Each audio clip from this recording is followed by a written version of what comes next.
राजस्थान की वित्त मंत्री दिया कुमारी ने भजनलाल सरकार का दूसरा पूर्ण बजट पेश किया।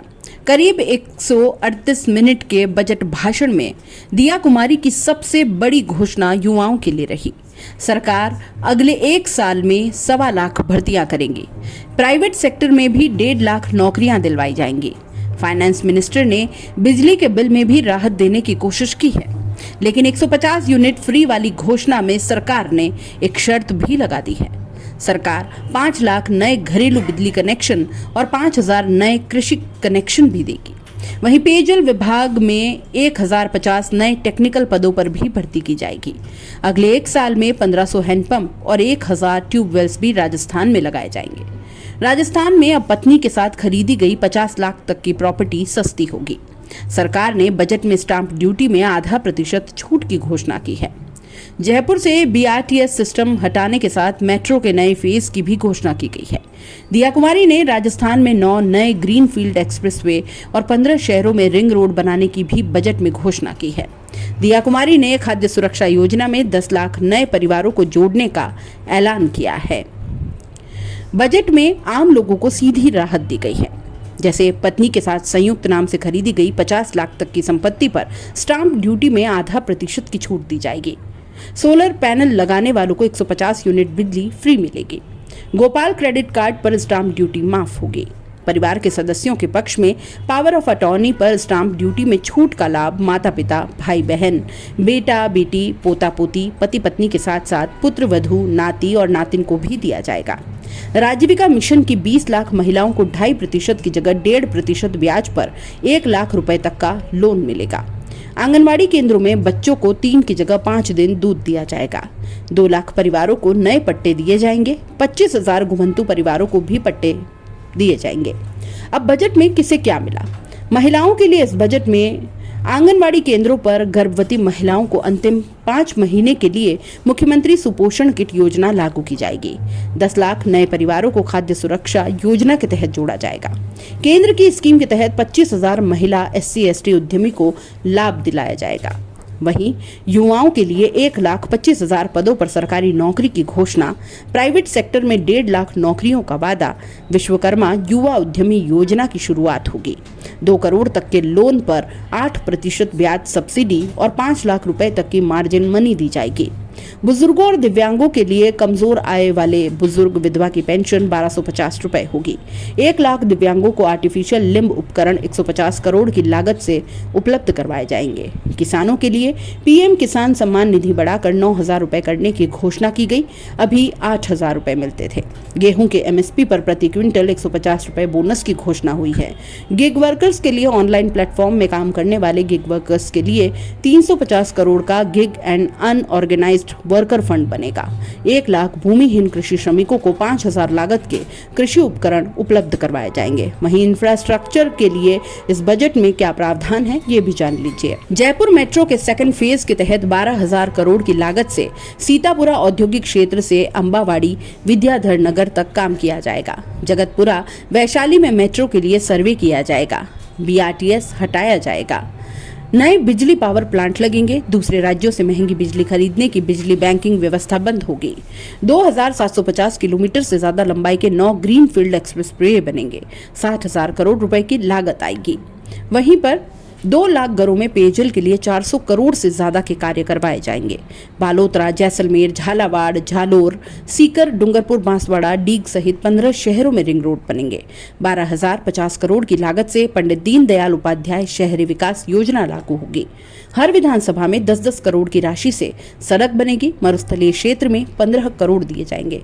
वहीं स्मार्ट सिटी योजना की तर्ज पर बूंदी, नाथद्वारा, खाटू श्यामजी, माउंट आबू, भीलवाड़ा, बालोतरा, भरतपुर, बीकानेर, सवाई माधोपुर, अलवर, जोधपुर, जैसलमेर, मांडवा, किशनगढ़, भिवाड़ी, पुष्कर के शहरी क्षेत्रों को 900 करोड़ से clean and green eco city के रूप में विकसित किया जाएगा। अधिक होने का अनुमान है।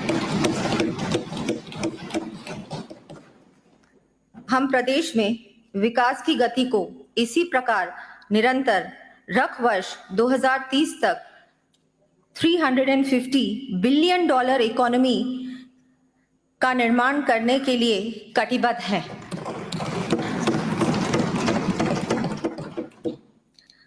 हमने अल्प अवधि में ही पूंजीगत व्यय में 40% से अधिक की वृद्धि करते हुए 9,600 किलोमीटर से अधिक नवीन सड़कों का निर्माण एवं 13,000 किलोमीटर से अधिक सड़कों का उन्नयन किया है। साथ ही माननीय प्रधानमंत्री जी के अभूतपूर्व सहयोग से राम जल सेतु लिंक परियोजना को धरातल पर उतारने का कार्य प्रारंभ किया है।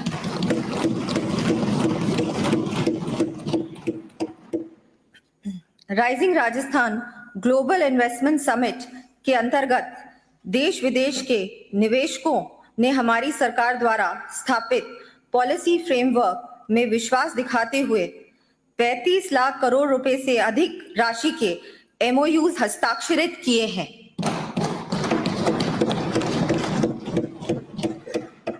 हमने आमजन से किए अपने वादों की पूर्ति की दिशा में कदम उठाते हुए जन घोषणा पत्र की 58% तथा बजट घोषणा की 73% प्रगति भी सुनिश्चित की है।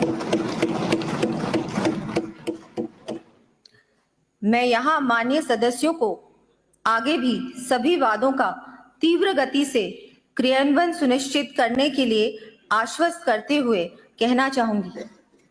सबकी फिक्र में खुद को मैं मिटाती हूँ, हर वादा अपना दिल से मैं निभाती हूँ।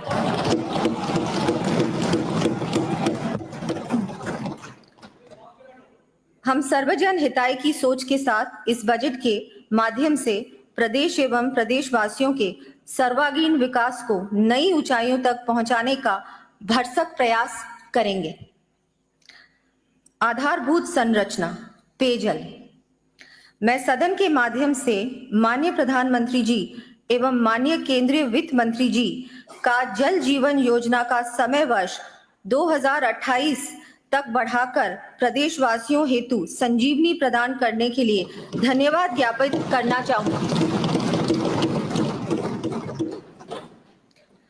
हमने विगत एक वर्ष में कार्य को गति देते हुए 1,301 करोड़ रुपए लागत के कार्यादेश तथा 41,621 करोड़ रुपए की लागत के कार्यों की निविदाएं जारी कर दी हैं। आगामी वर्ष 2 लाख घरों में कनेक्शंस दिए जाने के साथ ही प्रदेश के ग्रामीण क्षेत्रों में पेयजल सुविधा हेतु 425 करोड़ रुपए से अधिक की लागत से विभिन्न कार्य करवाए जाएंगे।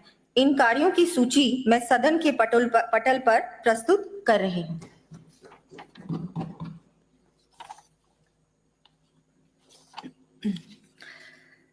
प्रदेश के शहरी क्षेत्रों हेतु अमृत 2.0 योजना के अंतर्गत 183 नगरीय निकायों में पेयजल आपूर्ति के 5,123 करोड़ रुपए के कार्य हाथ में लिए गए हैं। अमृत योजना के साथ ही पेयजल समस्या से ग्रसित शहरी क्षेत्रों में समयबद्ध रूप से पेयजल की समुचित व्यवस्था के लिए मैं मुख्यमंत्री जल जीवन मिशन शहरी आरंभ करने की घोषणा करती हूँ।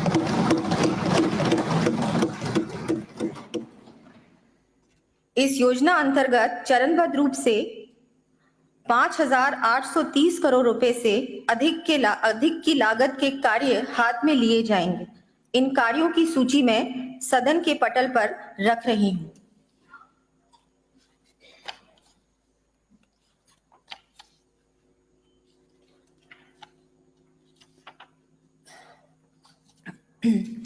प्रदेशवासियों को आने वाली ग्रीष्म ऋतु में पेयजल संकट का सामना न करना पड़े, इस दृष्टि से मैं आगामी वर्ष 1,000 ट्यूबवेल्स व 1,500 हैंडपंप्स लगाने की घोषणा करती हूँ।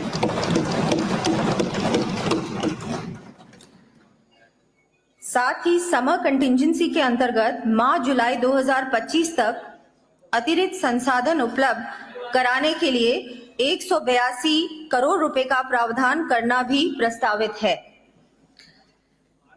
प्रदेश के कोने कोने तक पेयजल की योजनाओं का समुचित संचालन सुनिश्चित करने की दृष्टि से केंद्र के बजट में जेजीएम हेतु उल्लेखित ओएनएम पॉलिसी की तर्ज पर राज्य के लिए पॉलिसी बनाए जाने के साथ ही तकनीकी अधिकारियों कर्मचारियों का संविदा कार्ड बनाते हुए 1050 पद सृजित किए जाने की मैं घोषणा करती हूँ। ऊर्जा। माननीय अध्यक्ष महोदय, प्रदेश को ऊर्जा के क्षेत्र में आत्मनिर्भर एवं सरप्लस स्टेट बनाने के साथ ही चहुओर खुशहाली लाने के लिए आगामी वर्ष 6400 मेगावाट से अधिक अतिरिक्त उत्पादन किए जाने की मैं घोषणा करती हूँ। इसके साथ ही आगामी वर्ष 5700 मेगावाट ऊर्जा उत्पादन के कार्य हाथ में लिए जाने भी प्रस्तावित हैं। साथ ही प्रदेशवासियों को बिजली की सुचारू उपलब्धता सुनिश्चित करने के लिए रबी 2025 हेतु विद्युत वितरण के पीक सप्लाई में वृद्धि कर 20,700 मेगावाट बिजली सप्लाई की जानी प्रस्तावित करती हूँ। आगामी वर्ष 50,000 नए कृषि तथा 5 लाख डोमेस्टिक कनेक्शंस दिए जाने की मैं घोषणा करती हूँ। इसके साथ ही अधिक दर पर अन्य राज्यों के साथ बैंकिंग करने की व्यवस्था को मैं समाप्त किए जाना प्रस्तावित करती हूँ।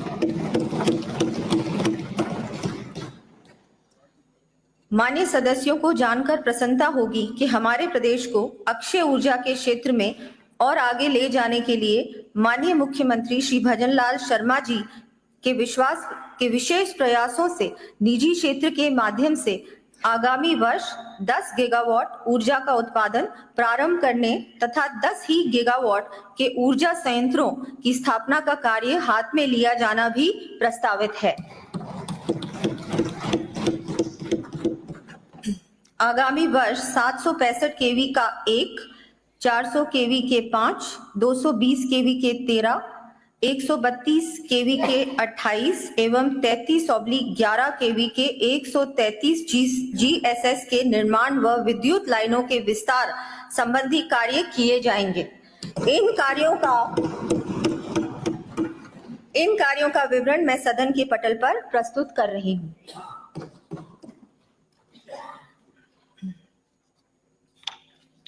हमारा ध्येय निःशुल्क घरेलू बिजली योजना में लाभार्थी परिवारों को और अधिक लाभ देने के साथ ही प्रदेश पर सतत रूप से आने वाले वित्तीय भार पर नियंत्रण करना भी है।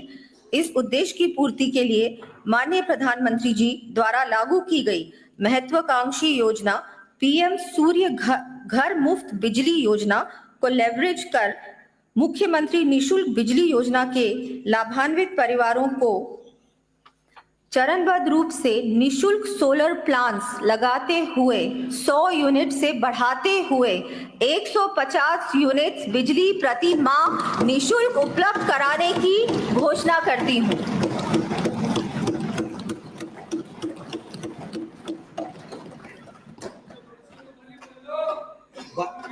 बातचीत नहीं बीच में। हाँ बैठिए। माननीय सदस्य नो भाई, दोनों ओर से कोई नहीं बोलेगा। इस क्रम में जिन अल्प आय वर्ग के परिवारों के घरों पर सोलर प्लांट हेतु पर्याप्त स्थान उपलब्ध नहीं है, उनके लिए भी सामुदायिक सोलर प्लांट स्थापित किए जाने प्रस्तावित हैं। सड़क। हम सभी के प्रेरणा स्रोत देश के पूर्व प्रधानमंत्री भारत रत्न अटल बिहारी वाजपेयी जी का जन्म शताब्दी वर्ष देश उनके आदर्शों पर चलने का संकल्प लेकर मना रहा है। आज मैं माननीय सदस्यों को उनका वर्ष 2002 में कहा कथन याद दिलाना चाहूंगी। Today, when people talk of connectivity in cities, they mean digital connectivity, faster internet, email on mobile phones, etc. In contrast, in many villages, connectivity still means having a good all-weather road that will help the villagers to take their goods to the nearest market or take the patients in their midst to the nearest hospital.